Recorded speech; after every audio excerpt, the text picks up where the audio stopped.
जी, सबसे पहले तो मैं तमाम नेपाल के जितने भी लोग हैं सबका बहुत बहुत शुक्रगुज़ार हूँ कि कल आई मतलब 13 तारीख से अब तक मेरे साथ हैं सब लोग, और बहुत इन लोगों ने साथ दिया मेरा। और उसके बाद मैं आपको बताऊं कि मेरा नाम कामरान है, तो कराची से मैं आया हूँ और बेसिकल मैं कश्मीर से बिलोंग करता हूँ। ऐसे तो इनको मैं जानता था पहले कि वहीं मोहल्ले में आना जाना इनका लगा रहता, लेकिन इस तरह का मुझे इल्म नहीं था कि ये नेपाल से बिलोंग करती हैं। तो मेरा प्रॉपर्टी का वहाँ पे काम है, तो प्रॉपर्टी के काम के हवाले से ये मेरे पास आई हैं। तो उस काम में कोई मतलब बातचीत हुई है, फिर उसके बाद ये एक दो चार बार और मेरे वहाँ पे ऑफिस में आई।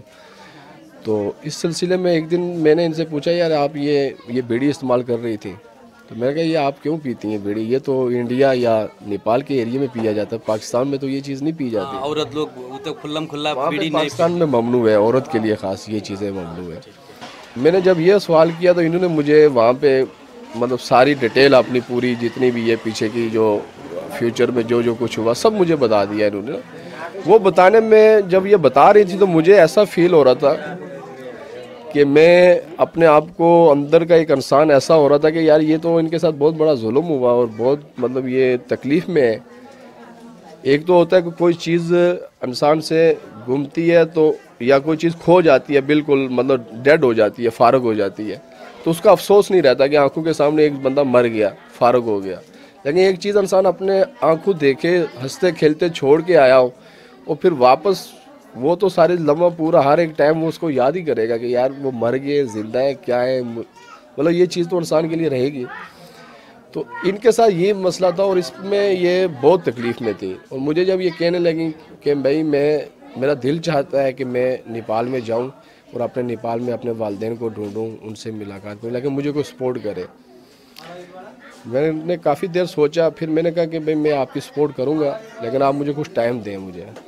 तो आपने बोले कि मैं आपको हेल्प करूंगा तो नेपाल पहुंचाने में, आप क्या जाना चाहोगे बोल के पूछे क्या? ये मैंने इनसे टाइम मांगा, फिर मैं अपने घर जाके मैं अपनी वाइफ से बात डिस्कस किया कि इस तरह से एक लेडी से उसके साथ ये मसला हुआ है, तो मैं उसका हेल्प करना चाहता हूँ। तो वो मुझे मेरी वाइफ मुझे कहने लगी कि ठीक है, बहुत अच्छी बात है अगर एक इस तरीके से, तो वो भी काफ़ी फेमस हो गई ये बात सुन के।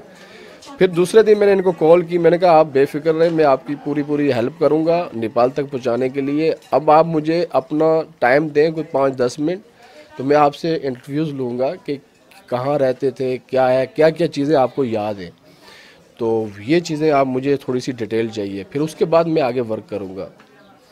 तो इन्होंने खैर मुझे दूसरे दिन मुझे टाइम दिया कुछ 1-1.5 घंटा, फिर इनसे मैंने सारी डिटेल ली। इन्होंने अपना गांव का नाम याद था, प्लस इनको फादर का नाम याद था, माँ का नाम याद था, बहन का नाम याद था, उसके बाद भाई का नाम भी इनको याद था। तो जो एक लड़की और भी थी जो इनके साथ जब ये दोनों गई यहाँ नेपाल के किसी बंदे ने के साथ गई है, कि उसने कहा कि मैं आप लोगों को काम दिलाता हूँ, तो उस सिलसिले में ये काम के सिलसिले में इंडिया गई हैं, तो वहाँ पे उसने मतलब इसको इन दोनों को भेज दिया।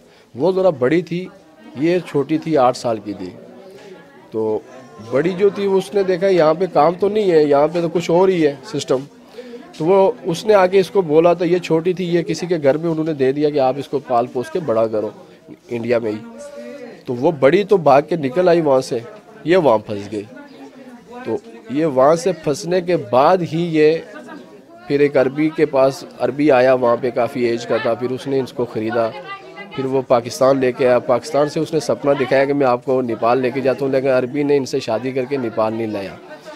तो फिर वो अरबी फौत हो गया, उसके बाद फिर अब इनकी शादी पाकिस्तान में हुई है।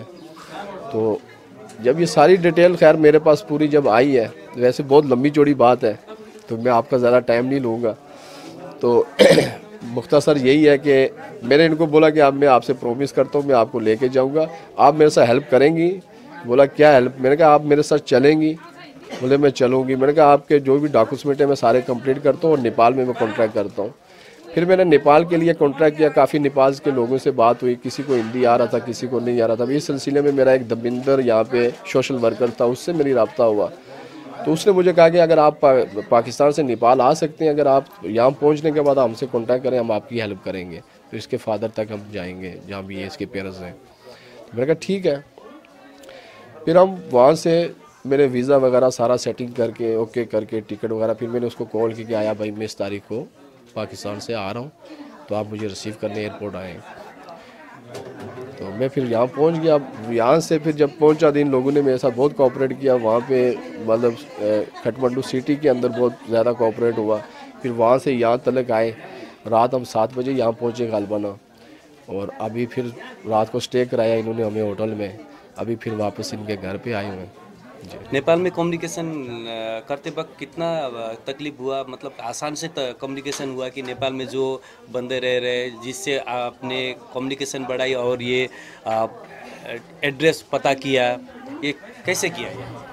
सर मुझे कुछ टाइम के लिए जब मैं एयरपोर्ट से अंदर इन हुआ तो मुझे इमिग्रेशन की तरफ से इतनी सपोर्ट मिल गई कि वो मतलब मैं एकदम कोई डिटेल में नहीं गए, कोई मुझसे नहीं पूछा ये पासपोर्ट आपका डिफरेंट है, ये लड़की कौन है। यानी कि यहाँ पे मैं कहता हूँ कि मतलब कम्युनिकेशन तो खैर मुझे ज़रूरत ही नहीं पड़ेगी कि यहाँ के लोगों से जिससे बात की वही मेरे साथ मतलब कोऑपरेट के लिए एग्री हो गया। तो ये मैं बड़ी खुश हूँ इस बात से कि यहाँ पे किसी किस्म का कोई दिक्कत नहीं मुझे महसूस हुई अब तक। आगे अल्लाह पाक बेहतर करेगा। ऑल टू ऑल कम्युनिकेशन जितना एक्सपेंसेस हुए, होटल के चार्जेस, खाने के जितने भी हैं, हमें जो खाना चाहिए था उसी हिसाब से हमने अपना ऑर्डर दिया, वो सब चीज़ें एक्सपेंसेस इन्होंने किए, नेपाल के लोगों ने किए। और ये हमारे साथ जो वर्कर्स थे सोशल, इन लोगों ने किए। और हमें तो अभी तक यानी कि एयरपोर्ट से अब तक 1 रुपया खर्च नहीं हुआ। वैसे तो मतलब हिंदुस्तान के साथ है, इंडिया के साथ है नेपाल। तो इंडिया की जब हम कोई देखते हैं कि इंडिया और पाकिस्तान के थोड़े से रिलेशन अच्छे नहीं है, ताल्लुकात अच्छे नहीं है, तो उस वजह से थोड़ा सा मैं डर रहा था कि यार वहाँ पे मैं भी इंडियंस होंगे, इस तरह से मैं भी कोई अदारा हो, इस तरीके से फर्स्ट टाइम मैं जा रहा हूँ, कोई प्रॉब्लम हो जाए। तो ये चीज़ें मैं सोच रहा था काफ़ी। लेकिन जब मैं एयरपोर्ट पे पहुंचा, वहाँ के जब मैंने एयरपोर्ट में लोगों को देखा और जब ये टीम जो आई वहाँ पे मुझे रिसीव करने के लिए, जिनसे मेरा रब्ता हुआ था पहले, उस टाइम मैं बिल्कुल रिलैक्स हो गया कि मैं अब बहुत ही अच्छी जगह आया हूँ और यहाँ के बहुत अच्छे लोग हैं। और इन लोगों ने तो इतना भी तावन किया कि मैं आपको बताऊं कि मैं मतलब जितना भी शुक्रगुजार हूँ उतना कम है। असल में जब इन्होंने मुझे ये बात अपनी स्टोरी बताई तो मेरा उसी टाइम माइंड ये कहा कि यार ये हम एक इंसान है और ये हमारे मुल्क में, पाकिस्तान में इस तरह से हैं बिन माँ बाप के। इनको ज़ाहिर सी बात है, इनके बच्चे हैं, ये कहीं भी जाती होंगी, इनके लिए परेशानी तो होती होगी कि आपका फादर कौन है, आपकी मदर कौन है। तो एक लेडीज़ है, लेडीज़ से जब भी कोई कांटेक्ट करेंगी, फर्स्ट टाइम जब ये किसी से मिलती हैं तो इसको कहते होंगे। तो फिर ये हमारे पाकिस्तान में ये बड़ी बुरी बात होती है कि अगर किसी के माँ बाप नहीं है, बिन माँ बाप के, तो उसके लिए बड़ा धचका लगता है जब उससे कोई पूछता है। तो उसको इतनी मतलब उस टाइम तकलीफ़ होती है कि यार काश मेरे माँ बाप होते, मैं इन लोगों को बोलूँ तो सही मेरे भी कोई है। जब मैंने ये इसकी गहराई में गया ना तो उस टाइम मुझसे बर्दाश्त नहीं हुआ। मैंने कहा भाई जैसा भी है मैंने इनको नेपाल इंशाल्लाह पहुँचाना है हर 2 सूरत में। मेरे अंदर एक ऐसा जज्बात जागे कि मैंने किसी से कोई मशवरा नहीं किया और मैं बिल्कुल अकेला, और किसी से कोई, मैंने अपनी सिर्फ फैमिली, एक वाइफ को पता है, बाकी इसकी फैमिली को मैंने नहीं बताया, क्योंकि अगर बताता तो इसकी फैमिली, इसके हस्बैंड शायद नहीं आने देते मेरे साथ।